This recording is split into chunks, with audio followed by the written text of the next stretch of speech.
చేయనట్టుగా వారు మనల్ని స్తుతి ఆరాధనలో నడిపించిన తర్వాత పార్టీ సందేశాన్ని వారు మనకు అందజేస్తారు.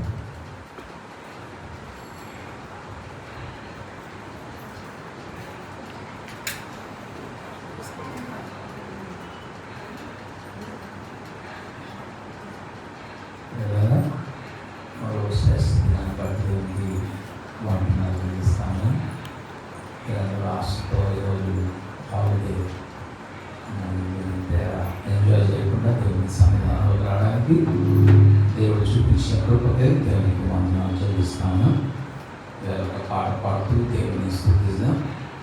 మనమందరం కూడా దేవుని సన్నిధానంలో మరి దేవుని స్తుతిస్తూ పాడుతున్నాం. Shall we stand up and sing song number 82, Junti Tene Taradakana, Yesu Namani Maduram, Yesaya Samedini, Nemaru Acharman, Ketanada, song number 82.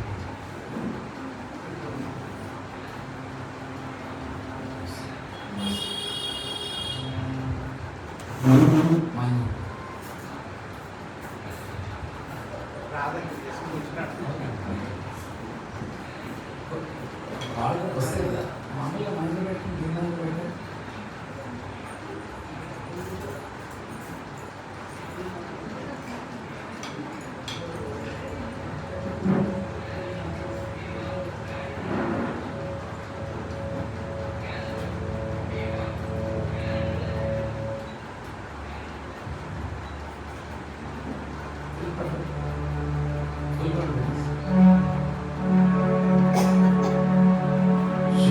तेरे धारलतना यीशु नाम में मधुरम येसయ్య सन्निधि मरुवजालनु जुटी तेरे धारलतना यीशु नाम में मधुरम येसయ్య सन्निधि मरुवजालनु जीवित कालमता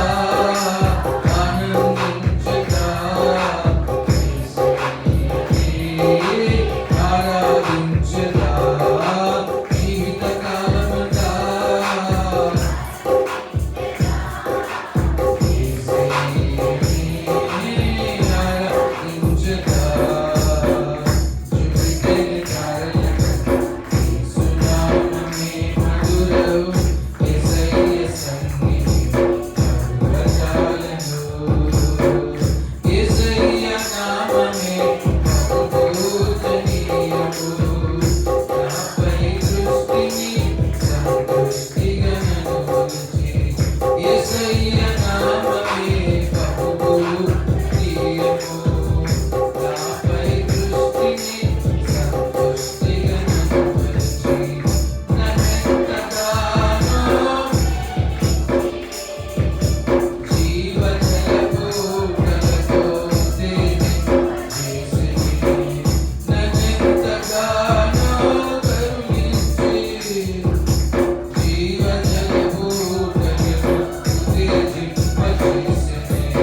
శ్రేష్టమైన ఈ ఉపవాస గుడికలు నాయన నీవు హౌస్ ఆఫ్ ప్రేయర్ సంఘానికి మీరు అందించారు.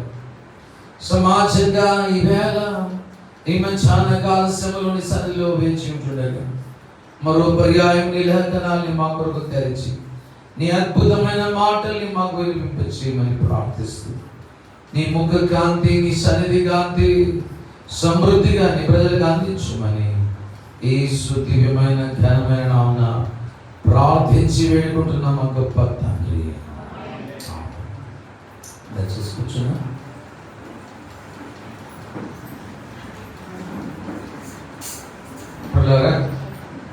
ఇది ప్రభువైన యేసుక్రీస్తు మరి శ్రమలను జ్ఞాపకం చేసుకునే దినాలు కనుక we look into the salvation. యేసుక్రీస్తు మానవునికి సిద్ధపరిచిన రక్షణను మరి వాటి యొక్క పరిణామాలను విధానము మనము నేర్చుకోవడానికి ఆశిద్దాం. రోమీయులకు రాసిన పత్రికలో నుంచి మనం విధానము కొంత చదువుతూ మనమందరం కూడా ముందుకు సాగుదాం. రోమీయులకు రాసిన పత్రిక 20 నుంచి మనము ఆల్మోస్ట్ 26-27 వచనాల వరకు ఇదే మనము ఈ భాగాన్ని ధ్యానం చేసుకున్నాం. మీరందరూ ఉత్సాహంతో ఉల్లాసంతో ఉన్నారని నేను నమ్మి దేవుని స్తుతిస్తాను. ఇది నమ్ము బాప్టిజం కూడా తీసుకోవడానికి సిద్ధపడినటువంటి వారు కూడా మన మనుషులు ఉన్నారని పట్టిస్తారు. మరి ఏం పేరు మీ పేరు? Vasantha. God bless Vasantha. I will be speaking more on salvation. ఆ అనుభవాల గురించి ఎక్కువ మాట్లాడుతూ ఉంటాను కనుక ఇక నీతో కూడా మాట్లాడుతుంటాను. అదర్ టీమ్ అవసరం. పిల్లరా ఇది మనము దేవునితో ఏ రీతిగా సరి కాగలము అన్న పాఠాన్ని నేర్చుకుందాం. How can I be right with God? దేవునితో నేను ఎలా సరి కాగలను అనే పాఠాన్ని ఇదే మనం చూద్దాం. చాలా కాలం క్రిందట యోబు ఇలా అన్నాడు. యోబు గ్రంథము 9వ అధ్యాయం 2వ వచనంలో యోబు తనను గురించి తాను ప్రస్తావిస్తూ నేను దేవునితో సరి కాగలనా? నేను సర్వశక్తి కలిగిన దేవునితో నేను యుద్ధమాడి ఆయనతో can I become right with God? That is the question Job asked the Lord. చదువుదాం భాగాన్ని. కొన్ని వచనాలు చదువుదాం. 2వ వచనం నుంచి. వాస్తవమే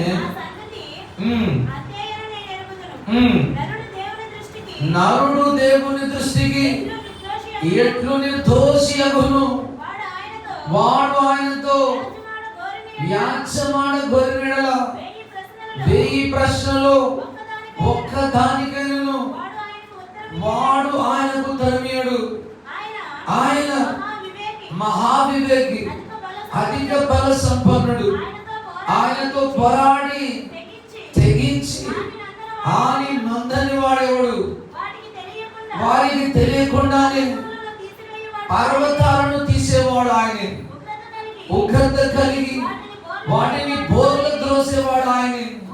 భూమిని వాటి స్థలముల నుండి తొలగించేవాడు కూడా ఆయన. అలాంటి స్తంభాలు అతని చేసేవాడు కూడా ఆయన. ఉదయింపవద్దని ఆయన సూర్యునికి ఆజ్ఞాపింపగా అతడు ఉదయించడు. ఆయన నక్షత్రములను ఆయన ఒక్కడే ఆకాశ మండలమును విశాలపరిచేవాడు. సముద్ర తరంగములను ఆయన నడుచుచూ ఉన్నాడు. స్వాతి మృగశీర్షిగా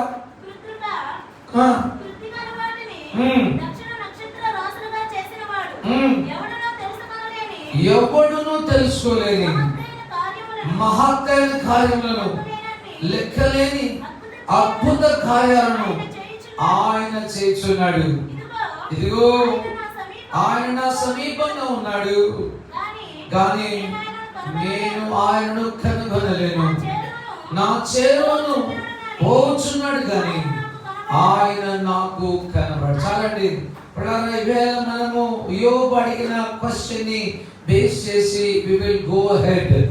ఆయన అంటున్నాడు, నరుడు దేవుని దృష్టికి ఎలా నిర్దోషి కాగలడు? How can a sinful man be right with God? ఈవేళ వసంత తన జీవితాన్ని దేవునికి అర్పించాలని ఆశపడాలి. ఈవేళ మీలో కొంతమంది ఆల్రెడీ మీ జీవితాన్ని దేవునికి అప్పగించి ఉంటున్నారు. అయితే నేను సరికాగలనా, దేవునితో సరికాగలనా అనే ప్రశ్న ఈ దినము నీకు కూడా ఉండొచ్చు. How did man be right with the Lord అనే విషయాన్ని పౌలు ఈ భాగంలో మనం చదువుకుంటున్న రోమీ రాజు పత్రికలోని టెక్స్ట్ నుంచి నేను మీకు జ్ఞాపకం చేయబోతున్నాను. ఈవేళ కూడా అలాంటి ప్రశ్నలు ఎందరో అడుగుతూ వచ్చారు. పౌలు శీలలు చెరసాలలో ఉన్నప్పుడు చెరసాల నాయకుడు అడిగాడు, అయ్యలారా రక్షణ పొందుటకు నేను ఏమి చేయాలి? నేను ఏ రీతిగా మరి దేవుని మార్గంలోకి రావాలి? ఒక ధనవంతులైనటువంటి మరి వ్యక్తి ఇలా యేసుని అడిగాడు, సద్బోధకుడా నిత్య జీవాన్ని సంపాదించుకోవడానికి నేను ఏమి చేయాలి? ఒక శాస్త్రి ఇలా అడిగాడు, దేవుని వారిని సేవించి ఆయన ఆజ్ఞల్లో ఘనమైన ఆజ్ఞ ఏంటి ఆయనతో సరికాడానికి? పేతురు సువార్తను ప్రకటిస్తున్న వేళ మరి అనేకులు ఆనాటి యూదులు ఆయన అడిగారు, ఎలారా మేము రక్షణ పొందడానికి మేము ఏమి చేయాలి? పౌలు ఆ మహా వెలుగును చూసి మరి ఆ నేల మీద పడిపోయి, ప్రభువా నన్ను ఏం చేయమంటావు అని అడిగాడు. People had a heart to become right with God. దేవునితో సరి కావాలి అన్న ఆకాంక్ష, సరి కావాలన్న ఆశ మానవుని జీవితంలో అలనాటి నుండి యోబు కాలం నుండి ఈనాటి వరకు మానవుని యొక్క తపన ఉంటుంది. కానీ విషాదం ఏంటో తెలుసా ప్రియులారా, మానవుడు ఎప్పటికీ దేవునితో సరికాలేడు. దేవుడే మానవుని మీద 13 నేరాలు మోపాడు. మొదటిది, వాడు ఎలాంటి వాడో తెలియజేశాడు. రెండవది, వాని మాటలు ఎలాంటివో తెలియజేశాడు. మూడవది, వాని జీవితం ఎలాంటిదో తెలియజేశాడు. రోమీయులకు రాసిన పత్రిక 3వ అధ్యాయానికి మనం వచ్చినట్లయితే ఇక్కడ జ్ఞాపకం చేస్తున్నాడు, నీతిమంతుడు లేడు. లేదు సార్, నేను పాస్టర్ని కూడా ఉన్నా, పెద్ద ప్రీచర్ని, నేను చాలా నీతిమంతుడిని అంటే దేవుడు అంటున్నాడు, ఏమంటున్నాడు? ఒక్కడు కూడా లేడు అంటున్నాడు. No one is righteous and no one can become right with God. దేవునితో ఎవరు కూడా మరి నీతిమంతులు కాలేరు.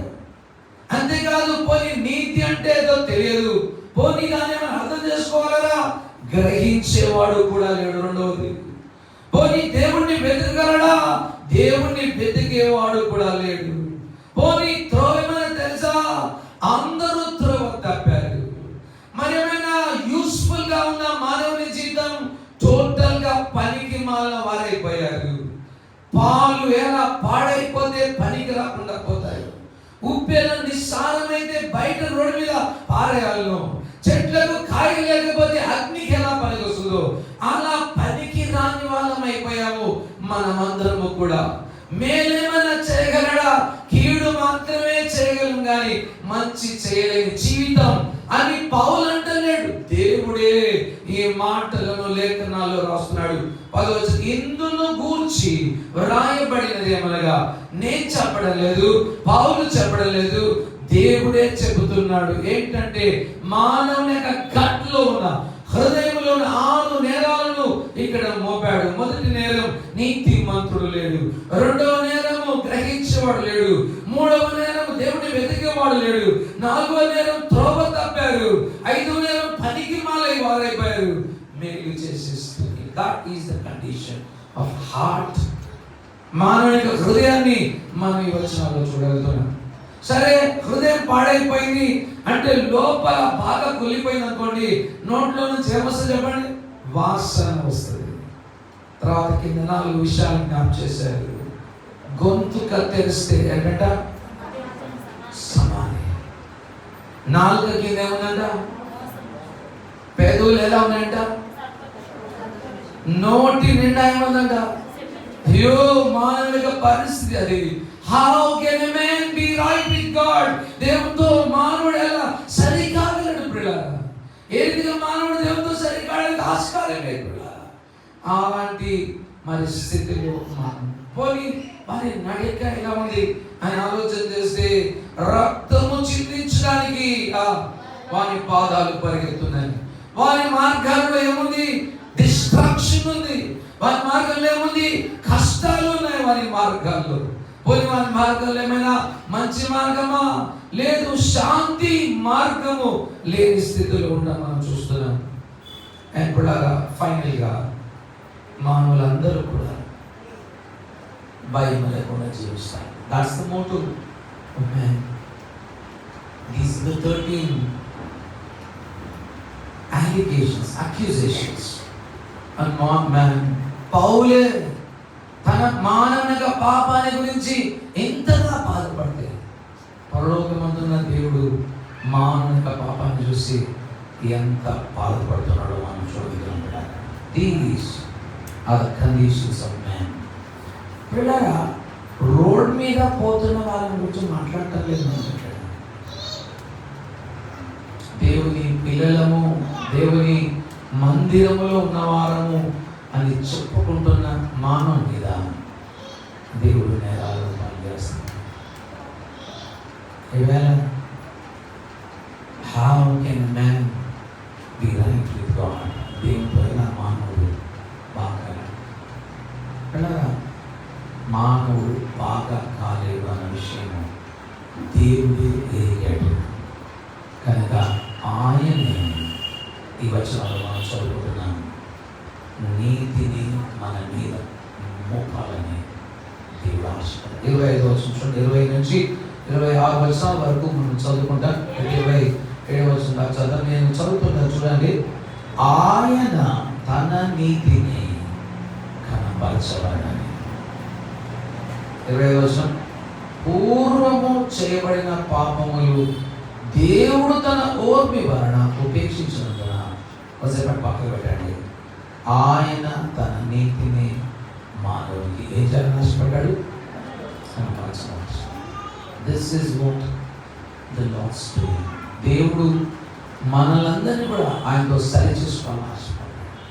మనందరినీ కూడా దేవుడితో సరిచూసుకోవాలని ఆశపడ్డాడు. కనుక ఈవేళ మనం జ్ఞాపకం చేసుకుంటున్నాం. Then how did God help మానవుని ఎలా సహాయపడ్డాడు తెలుసా? దేవుడు చాలా కోపం ఉంటుంది పాపం అంటే.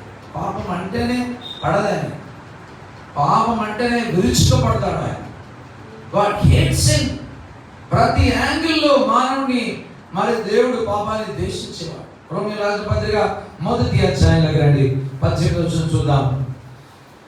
దుర్నీతి చేత సత్యాన్ని అడ్డగించే మనుషుల మీద, సమస్త భక్తిహీనత మీద, దుర్నీతి మీద దేవుని కోపం ఏమైతుందంట?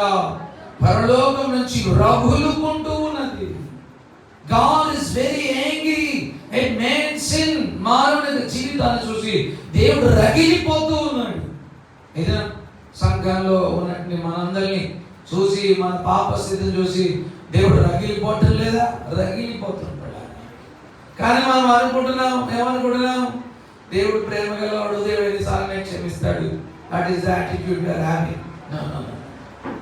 దేవుడు పాపాన్ని చూసి రగిలిపోయేవాడు అన్న విషయాన్ని మనం తెలుసుకోవాలి. 2వ అధ్యాయంలోకి వచ్చినట్టయితే 2వ వచనాన్ని చూడండి. 1వ వచనం చదువుదాం. కాబట్టి ఓ తీర్పు తీర్చేవు, ఆమె చెడ్డ, ఈమె చెడ్డ, వీళ్ళు చెడ్డ, వాళ్ళు చెడ్డ అని తీర్పు తీర్చే మనుషుడా, నీవెవడవైనా సరే నిరుత్తరుడై ఉన్నావు. దేని విషయములో ఎదుటి వారికి తీర్పు తీర్చున్నావో దాని విషయంలో నీవే నేరస్తుడవని తీర్పు తీర్చుకొనుచున్నావే. ఏదైనా తీర్పు తీర్చు నీవు అట్టి కార్యములనే చేస్తున్నావు కావా? అట్టి కార్యములు చేయవారి మీద దేవుని తీర్పులు సత్యమును అనుసరించని అని ఎరుగుదుము. అట్టి కార్యములు చేయవారికి తీర్పు తీర్చు వాటినే చేయుచున్న మనుష్యుడా, నీవు దేవుని తీర్పును తప్పించుకుంటావు అని అనుకుంటున్నావా? అనుకోదు. దేవునితో ఆటలాడుకుని, దేవునితో ఇష్టం వచ్చినట్టు వివరించి ఆయన పరిశుద్ధుడు అనే అంశాన్ని మరిచి నీ జీవితంలో తిరుగుతున్నట్టు పిల్లలు గుర్తుంచుకో, యు విల్ బి జడ్జ్డ్. నువ్వు తప్పకుండా తీర్పులోకి వస్తావు, నువ్వు తప్పకుండా తీర్పు తీర్చబడతావు. దేవుడు అంటున్నాడు, భక్తిహీనత అంటే నాకు రగిలిపోతుంది. 2వ అధ్యాయంలో నేను ఖచ్చితంగా అలాంటి వ్యక్తులకు తీర్పు తీర్చేవాడు అంటున్నాడు. 3వ అధ్యాయం చూసినట్లయితే ఒక్కడు కూడా లేడు, అందరూ చెడిపోయారు. That is the condition of men. కనుక దేవుడు 20 వచనం నుంచి ఒక గొప్ప వెలుగును సాటి చెప్పాడు. ఇదమందరం కలిసి 20 నుంచి 27 వచనాల వరకు చదువుకొని ఇందులోని పాఠాలని మనము ధ్యానం చేసుకున్నాం. ఏలైనగా ధర్మశాస్త్ర సంబంధం చదువు 20 వచనం నుంచి 27 వరకు. ఓకే, ఏలైనగా ధర్మశాస్త్రమైన క్రియల మూలంగా ఏ మనుషులను ఆయన దృష్టికి నీతిమంతులని తీర్చబడుచున్నాడు. ధర్మశాస్త్రం వలన పాపమనగా ఏటిదో తెలియబడుచున్నది. ఇటుండగా ధర్మశాస్త్రకు వేరుగా దేవుని నీతి బయలుపరచబడుచున్నది. దానికి ధర్మశాస్త్రమును ప్రవక్తలను సాక్ష్యం ఇచ్చుచున్నారు. అది యేసుక్రీస్తునందలి విశ్వాసమూలమైనది. నమ్మవారందరికీ కలుగు దేవుని నీతి అయినది. ఏ భేదము లేదు, అందరూ పాపము చేసి దేవుడు అనుగ్రహించు మహిమను పొందలేకపోతున్నారు. కాబట్టి నమ్మువారు ఆయన కృప చేతని క్రీస్తు యేసునందలి విమోచన ద్వారా ఉచితముగా నీతిమంతులుగా తీర్చబడుచున్నారు. పూర్వం చేయబడిన పాపములను దేవుడు తన ఓర్పు వలన ఉపేక్షించినందున ఆయన తన నీతిని కనపరచాలని క్రీస్తు యేసు రక్తమునందలి విశ్వాసము ద్వారా ఆయనను కరుణాధారముగా బయలుపరచండి. దేవుడి ఇప్పటి కాలమందు తన నీతిని బయలుపరచు నిమిత్తం తాను నీతిమంతులను యేసునందు విశ్వాసం గలవారని నీతిమంతులుగా తీర్చువాడైనకు ఆయన ఇలాగూ చేశాను. కాబట్టి అతిశయ కారణం ఎక్కడ? అది కొట్టివేయబడను. ఏటి న్యాయం బట్టి అది కొట్టివేయబడను. క్రియా న్యాయం బట్ట కాదు, విశ్వాస న్యాయం బట్టి. ఎంత చక్కని మాట. ఇలాగే వేళ మనము ఈ అద్భుతమైన మాటల్ని మనము గుర్తు చేసుకున్నాము. ఈ అద్భుతమైన మాటలు గుర్తు చేసుకున్నాము. ఇంతవరకు God is very angry at man sin. కనుక man can never become right with God అనే విషయాన్ని ఇంతవరకు స్థాపించగలిగాడు. ఇప్పుడు దేవుడు అనుకున్నాడు, అలా మానవుని అలా వదిలేస్తే బాగుండదు. కనుక నేనే మానవునికి నా నీతిని ప్రదర్శించాలి.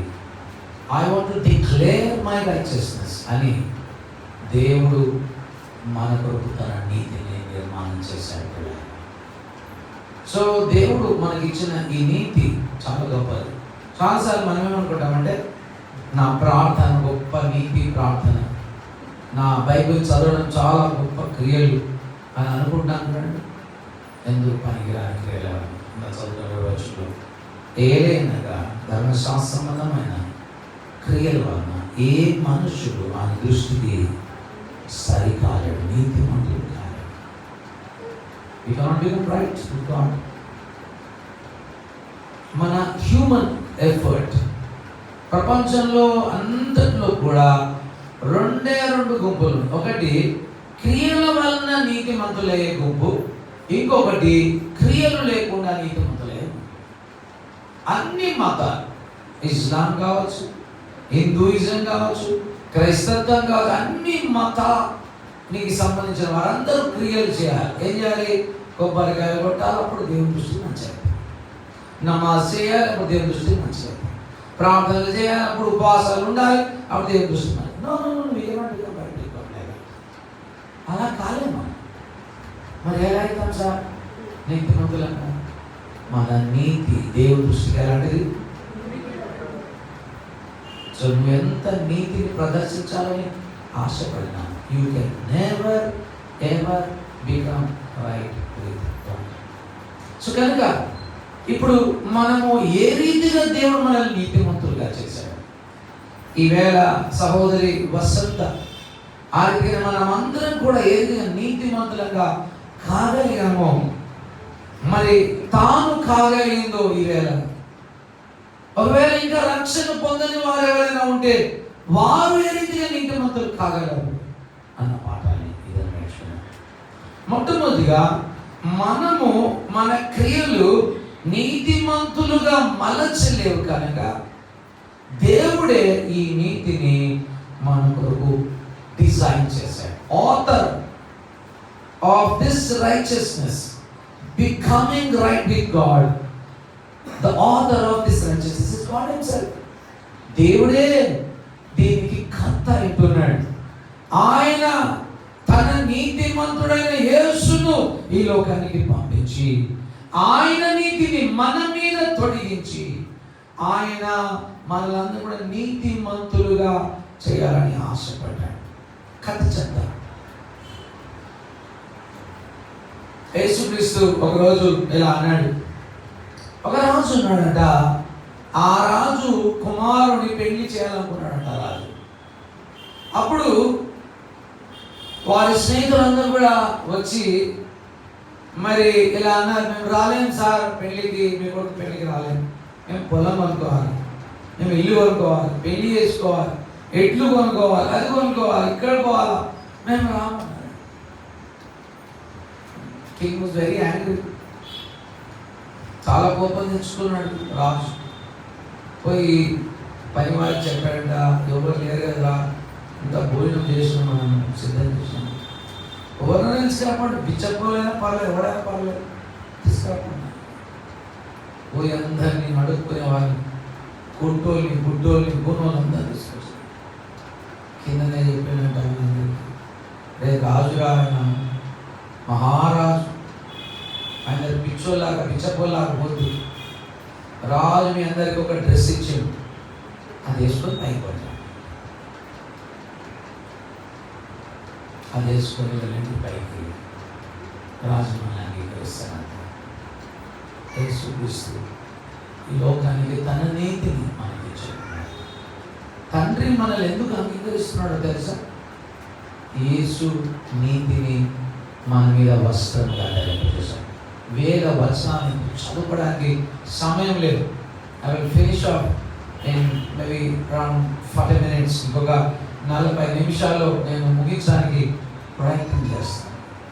కనుక మానవుడు దేవుని నీతిని ఆయన మనకు వస్త్రంగా ధరింపజేయడానికి ఇష్టపడ్డాడు.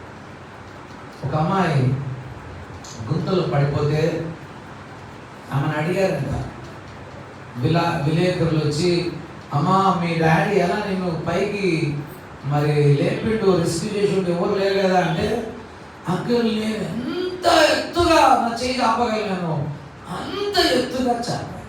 తగ్గింది మా డాడీ చేశాను.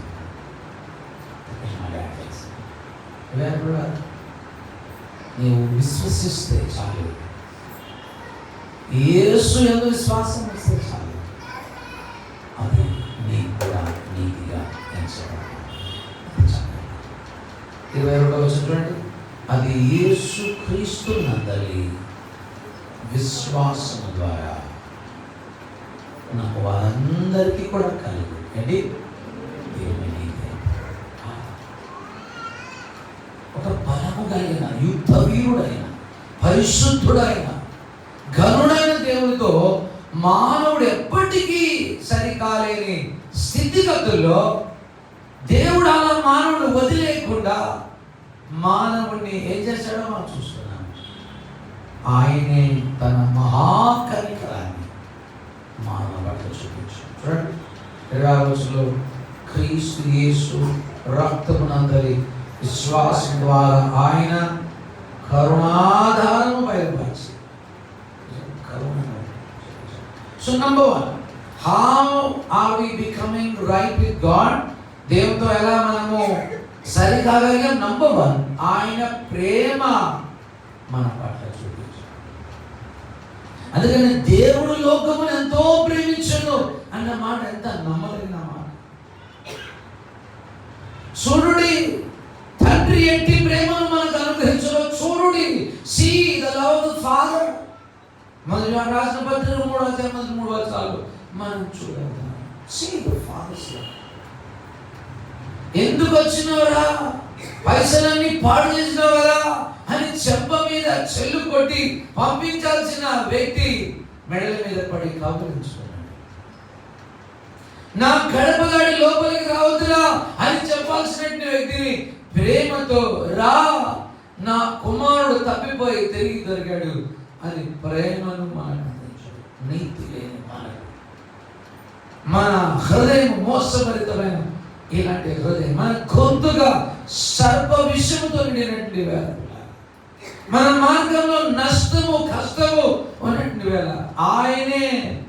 How will we become right with God? Because of His enormous love.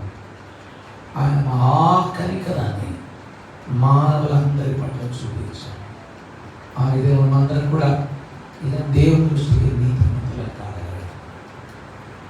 అపరాధముల చేత పాపముల చేత మనమందరం చచ్చి ఉన్నాం. We are all dead. చచ్చిపోయిన స్థితిలో ఉంటుండగా దేవుడే మన పైన చూసి జాలిపడి తన జీవాన్ని, తన శక్తిని, తన ఆత్మను మనలోకి పంపించి మనల్ని జీవింపజేశాడు. It is the Spirit of God. తన ఆత్మ ద్వారా మనల్ని కూడా జీవింపజేశాడు. ఆ విధంగా అందరం నీతిమంతుల కావాలి. మొదటి ఆయన ప్రేమను బట్టి మనం నీతిమంతుల కావాలి.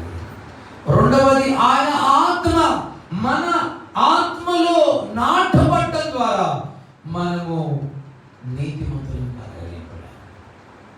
అంతేకాదు, ఇందాక మనం చదువుకున్న వివరణలో అది యేసుక్రీస్తునందలి విశ్వాసం. ఆయన అడిగాడు, మనము విశ్వసించాం కనుక సార్ దేవుని ఆత్మ మనకి ఇచ్చాడు కాదు, ఉల్టా. చూడండి, యోహాను సువార్త 11వ అధ్యాయం 25వ వచనం. ఒక వ్యక్తి చనిపోయి ఉన్నాడు అనుకోండి, వాడు మనల్ని నమ్మాలనుకోండి, అది చూడలేకపోయాం కదా, నా నమ్మరా అంటే నమ్ముతాడా? నమ్మడు. వాడు బతికితే నువ్వు చెప్తే నమ్ముతాడు. ఫస్ట్ వాడు బ్రతకాలి, తర్వాత నమ్మాలి. చదవండి ఏమంటున్నాడు. అందుకు యేసు పునరుద్ధానము జీవమును నేనే, నా యందు విశ్వాసం ఉంచువాడు చనిపోయినను బ్రతుకును. గమనించండి ఏమంటున్నాడు, బ్రతికి నా యందు విశ్వాసం. మొదట విశ్వాసం కాదు, ఏదో రాను మొదల బ్రతకాలి. Then you will have faith. So మొదటిది ఆయన తన ప్రేమ ద్వారా మనల్ని నీతిమంతులుగా తీర్చాడు. రెండోది మనల్ని బ్రతికించాడు తన జీవితం. మూడోది ఆయన మనము నమ్మడానికి మనకు ఆయనే కర్త. మీ అందరికీ తెలుసు, విశ్వాసమునకు కర్తయు దాన్ని కొనసాగింపజేయవాడు. ఈ విశ్వాసం కూడా ఎవరిది? మనదా? ఆయనే మన విశ్వాసాన్ని కర్త. పేతురు అంటాడు, 2 పేతురు 1వ అధ్యాయం 1వ వచనంలో చూడండి, అమూల్యమైన విశ్వాసాన్ని దేవుడు మనకి ఇచ్చాడు. చదువు 2 Peter chapter 1 verse 1. యేసుక్రీస్తు దాసుడును అపోస్తలుడైన సీమోను పేతురు మన దేవుని యొక్క రక్షకుడైన యేసుక్రీస్తు యొక్క నీతిని బట్టి మా వలనే అమూల్యమైన విశ్వాసం. ఎలాంటి విశ్వాసం అంట? అమూల్యమైన విశ్వాసం. ఈ అమూల్యమైన విశ్వాసం ఎవరిచ్చారు? పైనుంచి ఏమొచ్చింది? ప్రేమ వచ్చింది. పైనుంచి ఏమొచ్చింది? జీవం వచ్చింది. పైనుంచి ఏమొచ్చింది? విశ్వాసం కూడా వచ్చింది. పిల్లారా, వెళ్ళ చెల్లించడానికి యేసు లోకానికి వచ్చాడు. 24 చూడండి, కాబట్టి నమ్ము ఆయన కృప చేతనే క్రీస్తు యేసు నందలి విమోచనము ద్వారా, విమోచన మన కొరకు తన అమూల్యమైన రక్తాన్ని విమోచన క్రయధనంగా మనకు సిద్ధపరిచాడు. ఈ పిల్లలు అడుగుతుంటారు, సార్ నాకు మధ్యలో ఒకనాడు బుల్లెట్ కొనుక్కొచ్చుకున్నాడు డాక్టర్. వాళ్ళ డాడీ కొడుకు ఇద్దరు వచ్చారు. అడిగాను తండ్రిని, ఎంత అయింది సార్? 3 లక్షలు సార్ ఏదో అన్నాడు. కారు వచ్చేది అనిపించింది. మరి నా కారు సార్ 3 లక్షలకి ఇచ్చేయండి అంటున్నప్పుడు. సో ఎందుకున్నావు ఇంత కాస్ట్లీ బండి నీ కొడుకు అంటే, సార్ వాడు కావాలంటుంది సార్, ఇదే కావాలంట, అందుకే పంపిస్తాను సార్. కొడుకుకి ఫ్రీ వచ్చింది, కానీ తండ్రికి మాత్రం ఫ్రీ వచ్చిందా? తండ్రి ప్రైస్ గెట్ ఫ్రీ. తండ్రి వెల చెల్లించడానికి వచ్చాడు, తన రక్తాన్ని కాల్చడానికి వచ్చాడు, తన ప్రాణాన్ని ధారపడానికి వచ్చాడు. మనల్ని ఏ విధంగా నీతిమంతులుగా తీర్చాడు తెలుసా? ఆయన ప్రేమ విస్తరించి వచ్చాడు, ఆయన జీవాన్ని కూడా ద్వారా, ఆయన శ్వాసాన్ని మనలో పెట్టడం ద్వారా, ఆయన మనకు వెల చెల్లించడం ద్వారా మనం దేవుని దృష్టికి సరికాగలిగాం. ఉచితముగా దేవుడు మనకి ఇచ్చాడు. చూడండి, కొన్నిసార్లు ఉచితంగా వచ్చిందంటే మనకు సామెతలు ఫ్రీగా వస్తే ఏదైనా తాగొచ్చాను మీకు ఫ్రీ వచ్చింది, కానీ అక్కడ చాలా ఖర్చు పెట్టాడు, ప్రాణాన్ని ఖర్చు పెట్టాడు, ప్రాణమే ధారంగా పెట్టాడు. ఆయన ఎంత బాధను అనుభవించాడు మనం గుర్తు చేసుకుంటున్నావా? ఓ భక్తుడు అంటాడు, మేకులు చేతికి ఫస్ట్ దెబ్బ తగలగానే ఎంత బాధ కలుగుతుంటే బాడీ కాళ్ళన్నీ కూడా కడుపులోకి, తలంతా కడుపులోకి వెళ్ళిపోయాయి. అంత వెలుచరించాను. ఇంకా దెబ్బల సంగతి తర్వాత సంగతి, నేను దెబ్బలు ఆయన మారిపోతున్నాను. ఎంత గ్రేట్ ప్రైస్ని ఆయన ఆలోచించాను. ఊరికే రాలేదు, దేవుడితో సరి అయిపోయే ఈ అనుభవాలు ఊరికే రాలేదు కూడా. వెరీ కాస్ట్లీ ప్రైస్, చాలా అమూల్యమైన ప్రైస్ని చెల్లించాడు. తద్వారా మనకి ఈ నీతి సరికావడం ఫ్రీగా దొరికింది. సో పౌలు ఏమంటాడంటే, ఇంత ఘనమైన కార్యాన్ని అంతటినీ దేవుడే చేశాడు కదా, మనము ఏం చేయాలి? ఇప్పుడు రాస్తున్నాడు 27వ వచనం చూడండి, ఏమంటున్నాడు? కాబట్టి అతిశయ కారణం ఎక్కడ? చాలా. ఈ దినాల్లో క్రైస్తవ జీవితం ఎట్లయిపోయిందో తెలుసా? Self centred.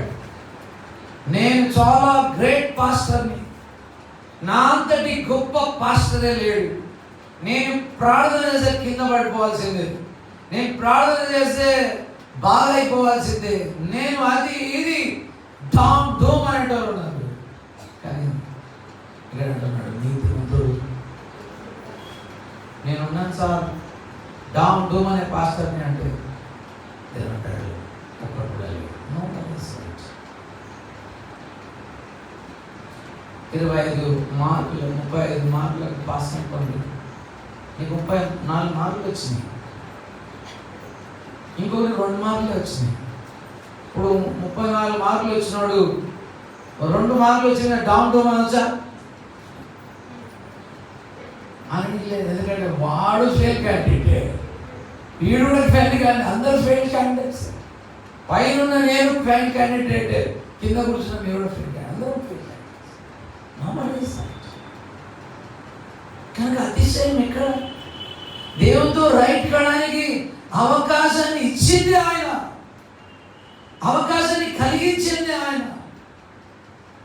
ఈ ఆధునిక కాలం మర్చిపోయింది దేవునికి మహిమ రావాలి అన్న విషయం మర్చిపోయింది, దేవునికి ఘనత తీసుకురావాలన్న విషయాన్ని మర్చిపోయింది. ఎందుకంటే దావీదు అంటాడు, కొందరు గుర్రములను బట్టి, కొందరు రథములను బట్టి అతిశయపడ్డాడు, నేనైతే మన దేవుడిని యెహోవాను బట్టి అతిశయపడ్డాను. ఇర్మియా 9వ అధ్యాయము 32వ వచనం అనుకుంటా, 23వ వచనం చూడండి, 23-24 వచనం చదువుదాం.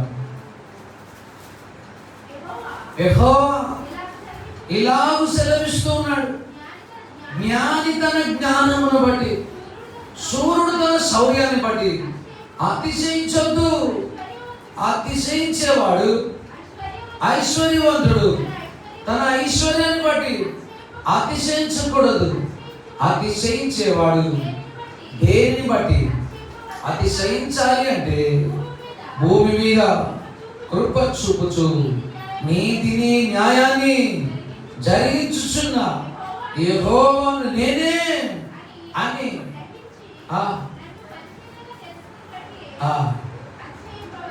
నీతిని న్యాయాన్ని మనకిచ్చింది ఎవరు? నీతిని. ఇది మన నీతి కాదు. పరలోకానికి వెళ్ళిన తర్వాత మనము పరలోకంలో కొన్ని వేల కోట్ల మన యుగాలు ఉంటాం. వెళ్ళాలి దేవుని సముఖంలో అలా హ్యాపీగా తిరగడానికి కారణం ఏంటో తెలుసు? యేసుక్రీస్తు నీతిని బట్టి మనం తిరగలం. యేసుక్రీస్తు మనకి ఇచ్చిన కోట్ని బట్టి మనం తిరగలం. ఆయన మనల్ని సరి చేసుకున్న రైట్ స్టాండర్డ్ బట్టి మనం తిరగలం. వేల కోట్ల సంవత్సరం ఒక ఆయన ఇప్పుడు పైకి దిగి వచ్చాడు. తన వస్త్రాన్ని తీసి నీకు ఇచ్చేసి నీ వస్త్రాన్ని తోడుకున్నాడు. అందుకని దేవుని సముఖంలో రైట్గా నిలబడగలుగుతున్నాం. లేకపోతే ఆయన ఎక్కడండి మన దగ్గర మన బతుకు మన హృదయం ఘోరమైన వ్యాప్తి కలిగిపోయింది. మన పేదల కింద సర్ప విషయం ఉంటుంది. ఏ రీతి మనము దేవుని దృష్టికి ఆనందాన్ని తీసుకురావాలి. అతిశయ కారణం ఆయన నీతిని బట్టే, ఆయన న్యాయాన్ని బట్టే మనమందరం కూడా ఆయన సముఖంలో తిరగలుగుతాం. కొలస్సీయులకు రాసిన పత్రికలో మనము చదవనక్కర్లేదు. ఆయన నిమిత్తము, ఆయన కొరకు మనము సృష్టించబడ్డాం. మన కొరకుగా మనం పుట్టింది. మనమందరం కూడా దేవుడు భూమి మీద మనందరం కూడా ఎందుకు నిర్మాణం చేసిండో తెలుసా? ఆయన మహిమపరచాలి. నీతిని పొందుకున్న నీవు నేను మనం చేయగలిగిన ఏకైక ఒక పని ఏంటంటే ఆల్వేస్ గ్లోరిఫై గాడ్. భూమి మీద దేవునితో సరికాడానికి అవకాశాన్ని కలిగించిన దేవునికి వందనస్తులనండి. ఒక భక్తుడు ఇలా అంటాడు, పరలోకంలో చిన్న ఇంట్లో ఉంటేంటి, పెద్ద ఇంట్లో ఉంటేంటి, నేను పరలోకానికి ఎందుకు వెళ్తున్నాను తెలుసా? పరలోకంలోనే దేవుని మహిమపరచాలి. కొన్ని వేల కోట్ల సంవత్సరాలు సెల్ఫ్ సెంటర్డ్గా ఉండొద్దు పిల్లలు. నేనే గొప్పవాడు అనుకుంటు పిల్లలు. క్రైస్తవులు ఈ దినము ఆమె గలీజ్ది, వీడు గలీజ్, వాడు చెడ్డ, వీడు చెడ్డ. నువ్వు 34 వచ్చినావు, నువ్వు కూడా 2 క్యాండిడేట్ని చూసావా? ఎట్లా అంటావు? నువ్వు కూడా ఫెయిల్ అని నీకు తెలియదా? తెలుసు. భూమి మీద బ్రతికిన నాళ్ళు పిల్లగా ఏ వ్యక్తిని ఎప్పుడు ఏమి అనకూడదు. ఎందుకో తెలుసా? మనందరం నీతి లేని ప్రజలు, నీతి లేని ప్రజలు.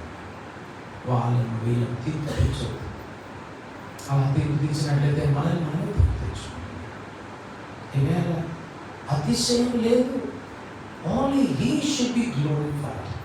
ఆయన మాత్రమే మహిమకు అర్హుడు. ఆయన మాత్రమే ఘనతకు అర్హుడు. కీర్తన 115వ అధ్యాయం మొదటి వచనం చూద్దాం ఏమంటున్నాడు? మాకు కాదు యెహోవా, మాకు కాదు, కృపా సత్యమును బట్టి నీ నామమునకే మహిమ కలిగిన కలిగి వేర్పడాలి. ఆయనకు మాత్రమే మహిమ కాదు. ఇదే నేను నన్ను నీతిమంతుడిగా తీర్చిన దేవునికి మనమేమి వదలము? మహిమ మాత్రమే. ఏ నరుడు దేవుని మహిమను దొంగిలించడానికి వీలేపడాలి. We cannot grab the glory ascribed to God for ourselves. మన కొరకు మనము ఈ నీతిని, ఈ గొప్పతనాన్ని సంపాదించుకోవాలి. ఆయన మాత్రమే. ఆయన అన్నీ చేశాడు. నేను నీతిమంతులుగా చేసినవాడు ఆయన, ప్రేమ చూపించిన వాడు ఆయన, జీవాన్ని ఇచ్చిన వాడు ఆయన, శ్వాసాన్ని పెట్టిన వాడు ఆయన, క్రయధనాన్ని చెల్లించిన వాడు ఆయన. ఫ్రీగా మన అందరికీ, మానవులందరికీ దేవునితో సరిగాడానికి అవకాశాన్ని కల్పించింది ఆయన. కనుక అతిశయ కారణం ఎక్కడ? అది కొట్టి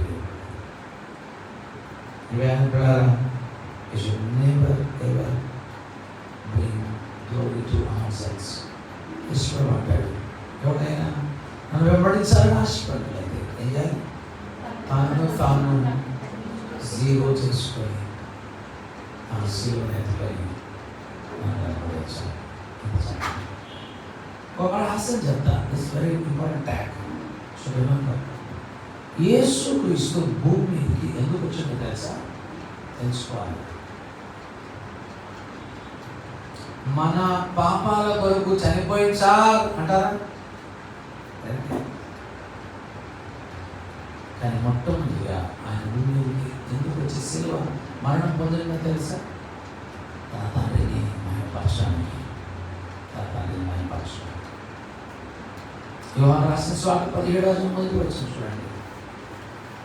యేసు ప్రభు పలుకుతున్నాడు, శిలువలో యేసు మేకులు కొట్టబడే అనుభవాలు ఎలాంటి అనుభవాలు తెలుసా? తన తండ్రిని మహిమపరిచే అనుభవాలు, తన తండ్రిని ఘనపరిచే అనుభవాలు. చదువు. యేసు ఈ మాటలు చెప్పి ఆకాశం వైపు కనులెత్తి ఇట్లా అన్నాడు, తండ్రి నా గడియ వచ్చినది, నీ కుమారుడు చాలండి, నీ కుమారుడు నేను శిలువలో మహిమపరచని పెడుతున్నాను.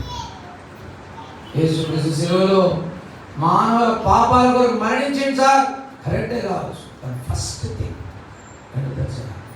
తన తండ్రికి మహిమ తీసుకురావాలని 13వ అధ్యాయంలోకి రండి. ఇది యోహాను రాసిన సువార్త 13:31-33 చూడండి ఏమంటున్నారు. John chapter 13:31. వాడంటే ఇస్కరియోతు యూదా వెళ్ళిపోయిన తర్వాత యేసు అన్నాడు, ఇప్పుడు మనుష్య కుమారుడు మహిమపరచబడి ఉన్నాడు, దేవుడును ఆయన యందు మహిమపరచబడి ఉన్నాడు. ఆయన యందు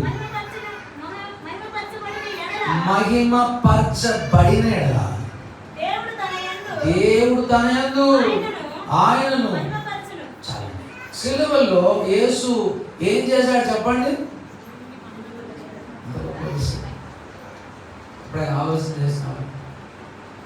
మనమందరం ఇక్కడ దేవుని మందిరానికి ఎందుకోసమో తెలుసా? చర్చికి.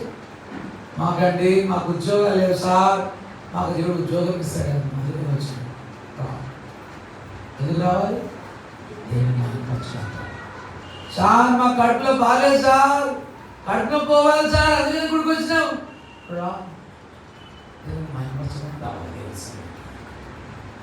మా పిల్లలు మంచి అమెరికాకి వెళ్ళాలి సార్, అందుకని మేము గుడికి వచ్చినాం సార్.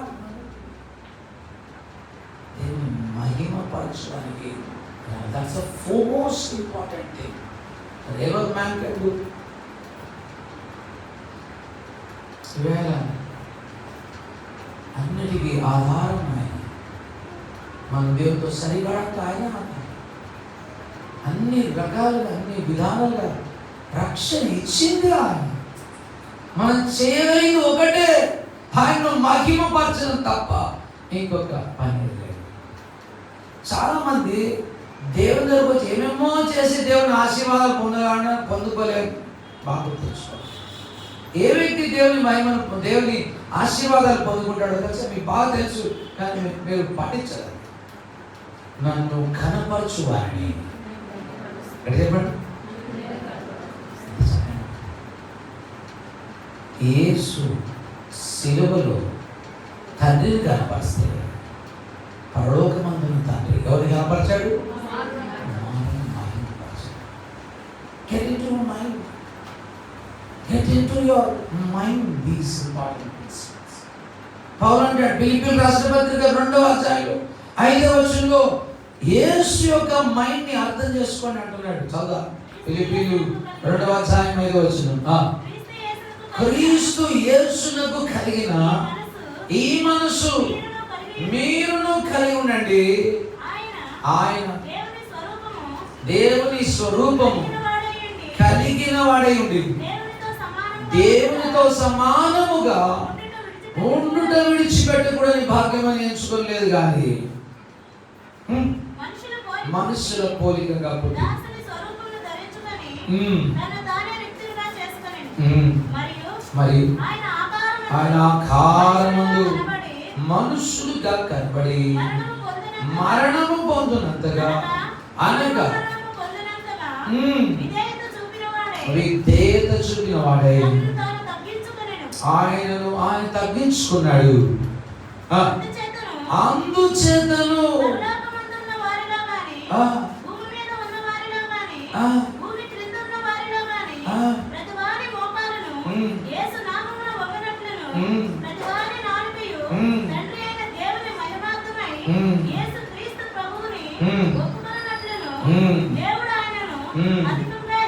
అధికముగా హెచ్చించాడు.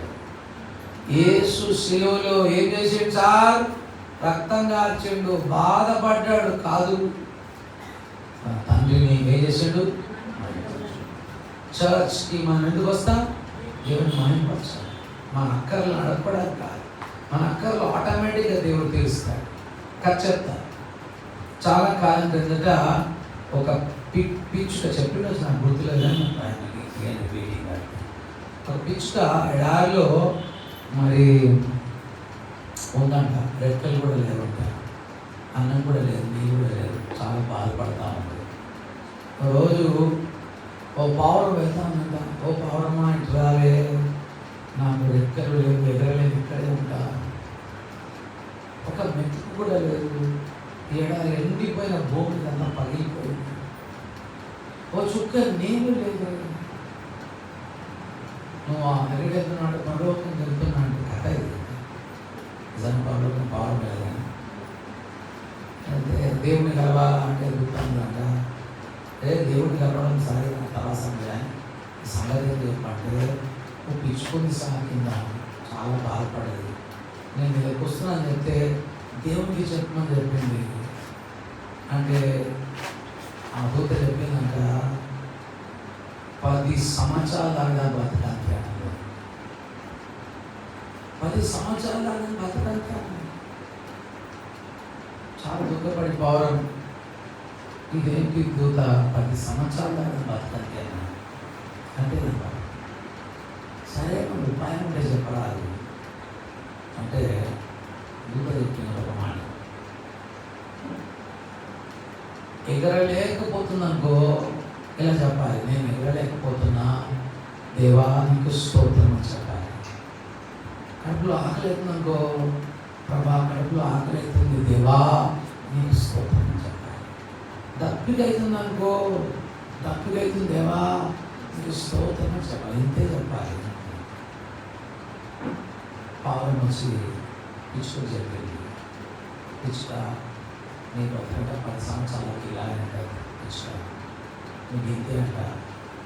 మన నాకేమని చెప్పింది చెప్పాను, రోజు ఆకలేసినప్పుడల్లా దేవా నీకు వస్తుంది, ఆకలేసినప్పుడల్లా దేవా నీకు వస్తుంది. 10 రోజుల్లో పెద్ద వర్షం పడ్డది. ఆ నీళ్ళన్నీ కొట్టుకొని పిచ్చుకు ఎక్కడైతే ఉందో ఆ ప్రాంతాన్ని తీసుకెళ్ళిపోయింది. ఒక చిన్న కలుము ఏర్పడ్డది, చుట్టంతా గట్టి ఏర్పడింది. మెల్లమెల్లగా చెట్లు పెరగడం ఆరంభించి, పురుగులన్నిటికీ రావడం ఆరంభించాయి, పురుగులు తినడం ఆరంభించి, రెక్కలు వచ్చేసాయి, ఎగరడం ఆరంభించింది. అక్కడ ఆనందకరమైన వాన ఏర్పడింది. In 10 days only when you start worshiping God. వెంటనే యేసు కల్వరి శిలువలో చేసింది ఏమో తెలుసా? తండ్రి నీకు ఇష్టం లేకపోతే నేను సేవ నీ చిత్తాన్ని సిద్ధించి నీకు మహిమ రావాలి. దేవుడికి ఎలా మహిమ వచ్చించాలని మీరు అంటారా? మీకు ఎలా చెప్తున్నారు అంటారా? అన్ని దేవతలు ఉన్నాయి చూడండి. కొన్ని దేవతలు ఏం చేస్తాయంటే మంచి పనులు చేస్తే అప్పుడప్పుడు కొన్నిసార్లు ఏం చేస్తాయి? చెడ్డ పనులు చేస్తాయి. దేవతలు లోకంలో దేవత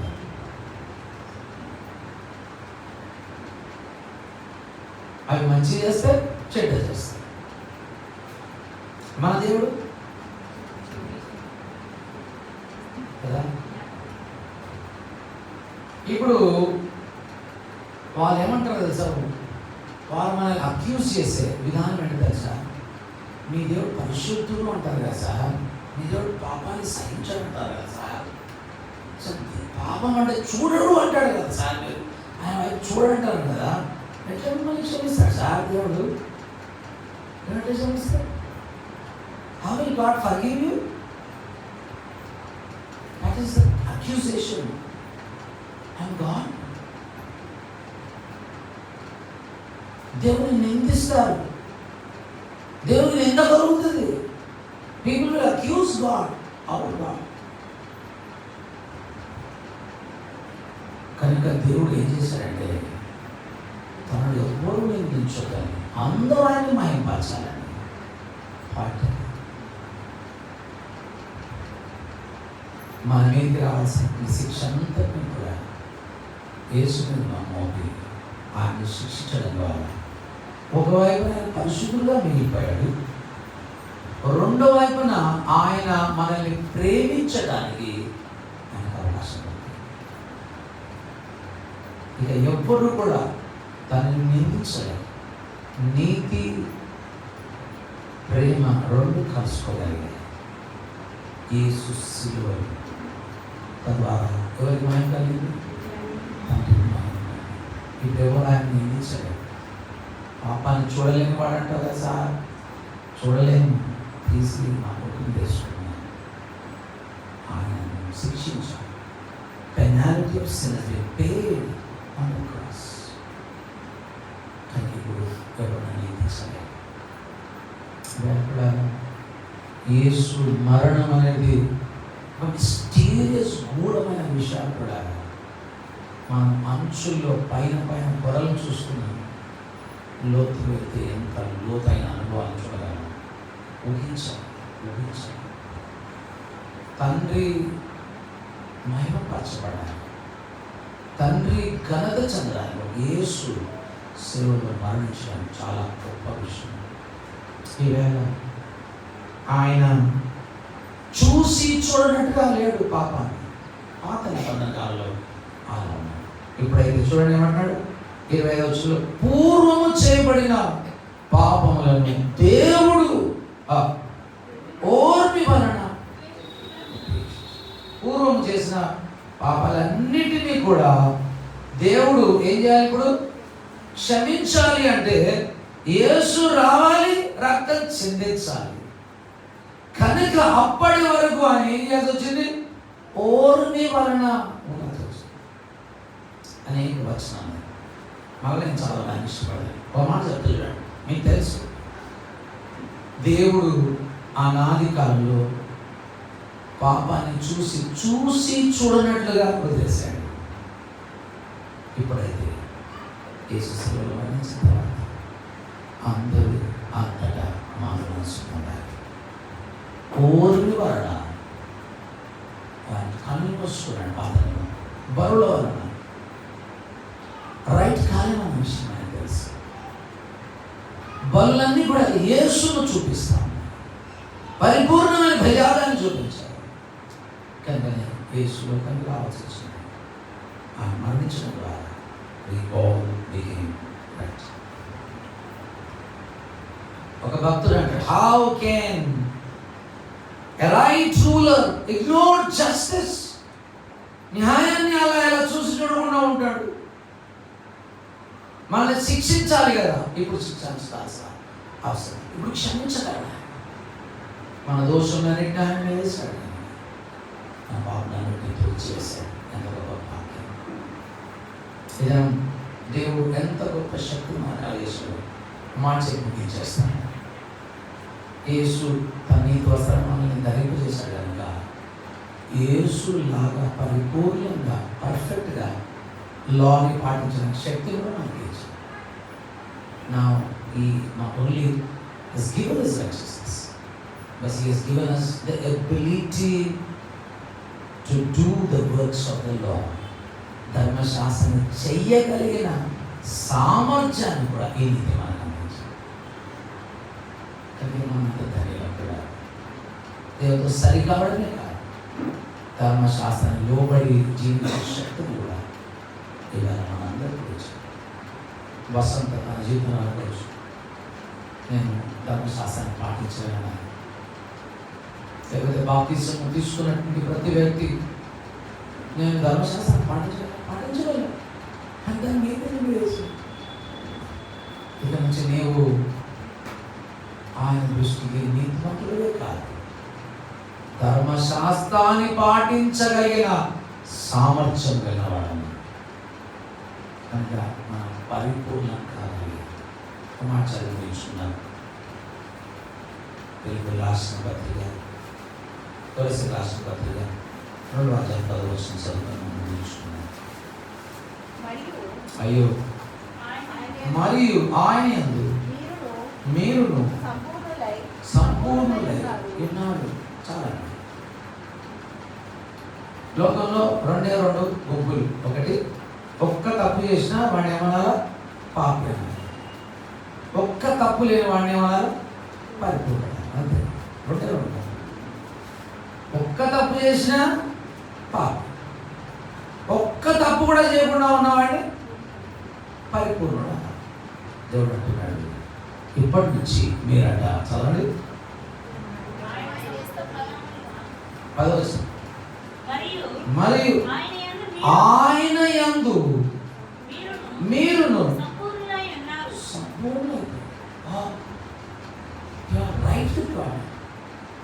క్రీస్తు యేసునందు సంపూర్ణుడు. ఎందుకంటే ఆయన తన నీతిని మన మీద కుమ్మరించాడు, తన ప్రేమను వెల్లడిపరిచాడు, తన జీవాన్ని మనలో పెట్టాడు, విశ్వాసాన్ని ఆయన అందించాడు, వెలని కొరకు చెల్లించాడు, ఉచితంగా రక్షణ ఇచ్చాడు, అందరికీ ఈ గొప్ప రక్షణ ఇచ్చాడు. నా వాట్ ఈజ్ యువర్ ఆబ్లిగేషన్? వసంత కావచ్చు, లేకపోతే మీరు అందరూ కూడా దేవుని భయపడకుండా పాజిటివ్ అండ్ నెగటివ్. పాజిటివ్ అంటే తెలుసా? Always worship the lord. Positive. Negative అంటే తెలుసా? దేవుని దృష్టికి తప్పు చేస్తే చంపేస్తాడు అనే విషయం తెలుసుకున్నాను. దేవుడు పగ తెచ్చుకుంటాడా అన్నాడా? ఏమన్నాడు? పగ తీర్చుకొనుట. తప్పు చేస్తే పగ తీర్చుకుంటాడు. ఉదాహరణగా చెప్తున్నాను, సబ్బాతు పాటించకపోతే ఒక రోజు ఒక ఆమె వెళ్ళి కట్టెలు మోసుకుని వచ్చింది. సాయంకాలం నిలబెట్టి రాళ్ళతో కొట్టి చంపేసాడు. పాత్రలు పడిన ఆయన ఆజ్ఞ మీరితే చంపేయాల్సింది. భయపడండి దేవుడు. ప్రతి వారం వచ్చి దేవుడు నన్ను క్షమిస్తాడులే, బాగా పాడుకుందాం, రోడ్డు పాటించుకుంటారు. తప్పు అని తెలిసిన తర్వాత నేను తప్పు చేయడానికి వీలేదు. ఆయన బీజం ఉన్న వాళ్ళందరూ కూడా ఎటువంటి తప్పు కూడా తప్పు లేదు, ఓకే ఆయన క్షమిస్తాడు. మా గుర్తుంచుకోండి, పరలోక రాజ్యంలో ఉన్నటువంటి దేవుడు క్షమించే దేవుడు, కరుణామయుడు, కరుణామయుడు, ప్రేమమయుడు. అంతేగాని ఆడుకోవడానికి ప్రయత్నం చేసామనుకో, ఆయన కూడా బాగా తెలిసేట్లు ఆడుకోవాలి బాగా. కనుక ఆయన విషయం సామాన్యమైనది, విపరీతమైనది. మీకు ఒక చిన్న లాజిక్ చెప్పాను కదా, యేసుక్రీస్తు శిలువలో మన వరకు మరణించలేదు, యేసుక్రీస్తు శిలువలో దేవుని వరకు మరణించాడు. ఇది ప్రాసెస్.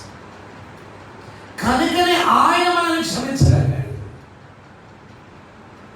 అలా ఎన్ని రహస్యాలు నేరని భరించలేము అంతగా సత్యం. కనుక శిలువలోని ఈ మాధుర్యత మీరందరూ నేర్చుకున్నప్పుడు దేవుడికి మహిమ కలుగుతాక ఇవాళ వసంత కూడా గొప్ప ఆనందాన్ని సంపూర్ణ స్థితిగా దేవుడితో సరిగడే గొప్ప అనుభవాన్ని ప్రభు కలజేయగా దేవుడు మంచి మాటల్ని దీవించి ఆశీర్వదించుగాక.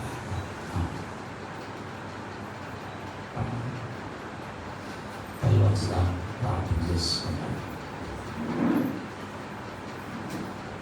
నమ్మదగిన దేవా, నేనే పాటి వారం ప్రభా,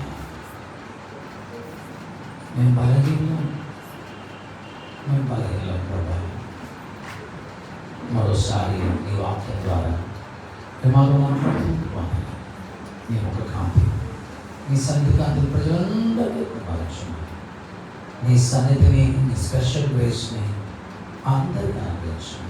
మరి ఎక్కువగా వసంతం నీ శక్తిని ప్రభావం ఉంచండి. యేసునామములో ప్రార్థిస్తున్నాను గొప్ప తండ్రి.